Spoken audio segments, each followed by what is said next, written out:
St. Croix might be the largest of the U.S. Virgin Islands, but you'd never know.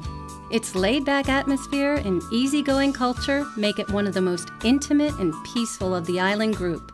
Its towns are rich with history and colorful architecture, and its countryside is made up of a diverse blend of habitats, from verdant rainforest jungles in the northwest to deserted beaches on the east end. St. Croix is home to two major towns, Christiansted and Frederiksted.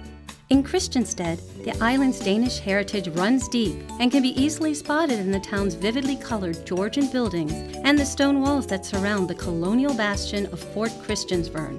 The smaller town of Frederiksted offers a more modern flair, housing a lively cruise ship port and the famous Krusen Rum Distillery. But Frederiksted is a great mix of old and new. Visit one of the many historic sites, like Fort Frederick and the Wynn Plantation, which has been restored to look just as it did during the 1700s.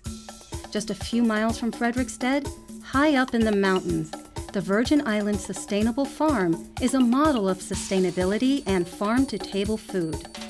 Off the island's north shore, scuba divers and snorkelers will delight in the teeming assortment of marine life that surrounds Buck Island, a protected marine preserve. An equally stunning array of natural beauty can be found in places like Salt River, Cane Bay, and Dorsch Beach. St. Croix's accommodations are among the finest in all the Caribbean. The island boasts many different styles of accommodations, from full-service resorts and elegant casinos to historic hotels and cozy guest cottages, along with two 18-hole championship golf courses. Whether you want to soak up some rays on the beach or soak in the island's rich culture, you'll find what you're looking for on St. Croix. This is You, Unscripted.